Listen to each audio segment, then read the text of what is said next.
देखिए, ऑटिज्म एक ना न्यूरो डेवलपमेंटल प्रॉब्लम है जिसमें बच्चों को सुन के समझने में दिक्कत होती है, वो सोशलाइज नहीं कर पाते और उसकी वजह से उनमें जो डेली फंक्शनिंग है, अपना काम करना, दूसरों के साथ दोस्त बनाना, इन सब चीज़ों में दिक्कतें आती हैं। इसके बगैर ये बच्चे बार बार कोई चीज़ों को रिपीट कर रहे होते हैं, एक ही चीज़ के साथ रुचि रखते हैं खेलने की, इसको न्यूरो डेवलपमेंटल डिसऑर्डर बोलते हैं।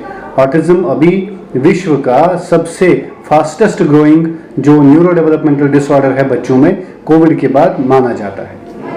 कितने साल के बच्चों में इस तरीके से पाया जाता है? ये देखिए, स्टार्ट तो होता है ये 2 या 3 महीने के बच्चों के हिसाब से।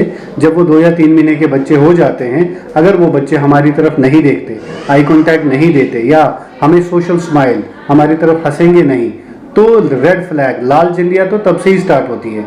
लेकिन जो डायग्नोसिस होता है इस डिसऑर्डर का, वो 18 महीने पे होता है। 0 से 3 साल तक जो दिमाग बनता है, उसकी बनावट कैसी होती है, उसमें चेंजेस होती हैं और उसी की वजह से ऑटिज्म स्पेक्ट्रम डिसऑर्डर होता है। अच्छा, बच्चे के माता पिता कैसे समझे कि बच्चा इस बीमारी से जूझ रहा है? राइट, बच्चे के माता पिता जो हैं 3 से लेके 6 महीने तक, अगर बच्चा वापस देखता नहीं है आपको, अपनी सोशल स्माइल नहीं करता, अपने नाम पे रिस्पॉन्स नहीं देता, या 1 साल पे वो बच्चा कोई मीनिंगफुल वर्ड्स नहीं बोलता, या बच्चा जो है एक ही चीज़ के साथ बहुत ज़्यादा उसी में घुस जाता है और आसपास का उसको ध्यान नहीं रहता कि क्या हो रहा है। सबसे इम्पोर्टेंट जो ऑटिज्म में होता है वो लैंग्वेज होती है, भाषा। बच्चा अगर लेट बोल रहा है तो ज़रूरी नहीं है ऑटिज्म हो, लेकिन ऑटिज्म के बाकी लक्षण अगर बच्चे में प्रेजेंट हो, फॉर एग्जाम्पल लेट तो बोल रहा है लेकिन सोशलाइज भी नहीं कर रहा, तो ये सारे लक्षण हमें एक पेरेंट को देखने चाहिए। अच्छा, कोई ऐसा आंकड़ा है कि भारत में इतने केस पाए जाते हैं इस तरीके से? तकरीबन मतलब हर 68 बच्चों में से एक बच्चे को ऑटिज्म अभी माना जा रहा है इंडिया में, और वर्ल्ड वाइड 48 बच्चों में से एक बच्चे को ऑटिज्म की दिक्कत है। सर, जिस तरीके से गंगा डेवलपमेंट सेंटर्स में हमारा माइंड मेडो जो है, जो अलग अलग सेंटर्स हैं हमारे, उसमें आप एवरेज मान लीजिए 50 बच्चे दिन में आते हैं।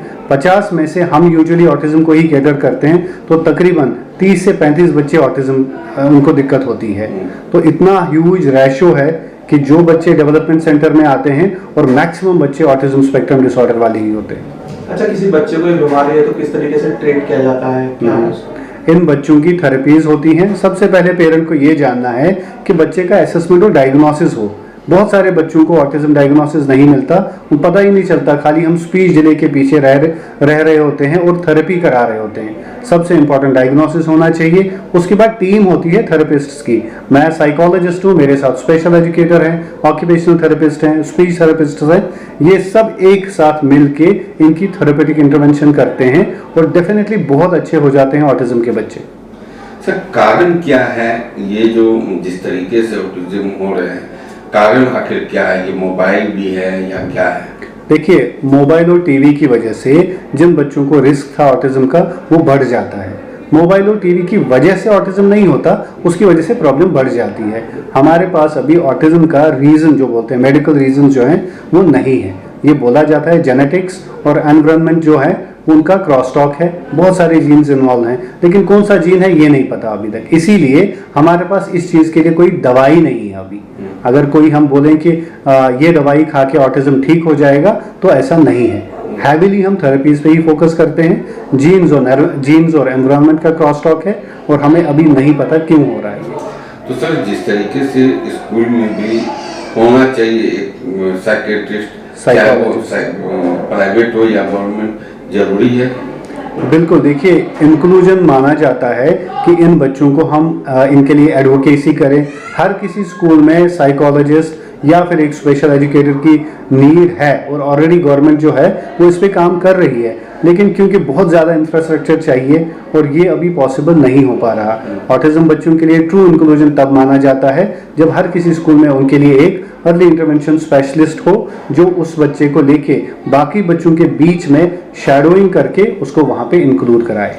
अगर किसी बच्चे में बीमारी पाई जाती है तो ट्रीटमेंट की अवधि क्या होती है सर? कितने दिन तक इलाज करवाना पड़ता है? हर कोई बच्चा, ऑटिज्म में सिवियरिटी 3 किस्म की होती है, माइल्ड, मॉडरेट और सीवियर। सीवियर बच्चों में बहुत प्रॉब्लम होती है, उनको काफ़ी टाइम लगता है। मॉडरेट और माइल्ड वाले बच्चे अगर कम्युनिकेट कर रहे होंगे तो उनमें वो काफ़ी जल्दी चेंजेस आती हैं। इवन इफ ऐसा भी होता है कि 1-2 महीने की थेरेपी के बाद विजिबल डिफरेंसेस दिखने लगती हैं। जो बच्चा देख नहीं रहा होता, जो सुन नहीं रहा होता, 1-2 महीने के बाद वो कमांड्स फॉलो कर लेता है, आपके साथ बैठ जाता है, आपकी एक्टिविटीज़ को एंगेज करके आपको देख लेता है। हर किसी बच्चे की आउटकम जो है, थेरेपेटिक आउटकम्स हैं, वो अलग अलग हैं। ये डिपेंड बहुत सारी चीज़ों पे करता है कि कहाँ पे अच्छी थेरेपी हो रही है, साइंटिफिक इंटरवेंशंस हो रहे हैं या नहीं हो रहे हैं, डायग्नोसिस सही हो रहा है, और जो आपकी टीम है वो पेरेंट ट्रेनिंग को फोकस कर रही है या नहीं कर रही है। एक रिक्वेस्ट है, आज के बाद कभी भी जब कोई पेरेंट थेरेपी कराएगा, वो क्लोज डोर थेरेपी फोकस नहीं करना चाहिए कि पेरेंट्स को बाहर बिठाया जाए और बच्चे को अंदर लेके थेरेपी कराई जाती है, ये नहीं होना चाहिए। पेरेंट, बच्चा और थेरेपिस्ट एक साथ बैठ के ट्रेनिंग में अपनी ट्रेनिंग करें और खुद उसी चीज़ को घर पे रिपीट करें। सर, क्या बच्चे, सबसे पहला मैसेज ये है कि आप थोड़ा सा शांति रखिए। बहुत ज़्यादा परेशान होना या डरने की ज़रूरत नहीं है। ऑटिज़म का अच्छा इंटरवेंशन अवेलेबल है और बहुत सारे मैक्सिमम बच्चे जिनका सही डायग्नोसिस, सही इंटरवेंशन होता है, वो ठीक हो जाते हैं। दूसरी चीज़, आप थोड़ा सा खुद को एडवोकेट करिए, खुद को इन्फॉर्म करिए। नई नई चीज़ें जो है, नई नई जो रिसर्च आती है ऑटिज़म पे इंटरवेंशन के बारे में, उसको जान के वही वाली साइंटिफिक इंटरवेंशंस खुद करिए। तीसरी चीज़ ये है, ऐसी किसी चीज़ में नहीं पड़ना। For example stem cell therapy है, हाइपरबैरिक ऑक्सीजन थेरेपीज आजकल लोग बोलते हैं, या फिर कोई ऐसी दवाइयाँ हैं जिनके से दिमाग बढ़ेगा मेरे बच्चे का। ऐसा कोई भी मेडिकल रिकमेंडेशन नहीं है ऑटिज़म के लिए। खाली 1-2 दवाइयाँ हैं जो साइकियाट्रिस्ट देते हैं, लेकिन उसके बगैर कोई भी मेडिकल इंटरवेंशन ज़रूरत नहीं होता ऑटिज़म में।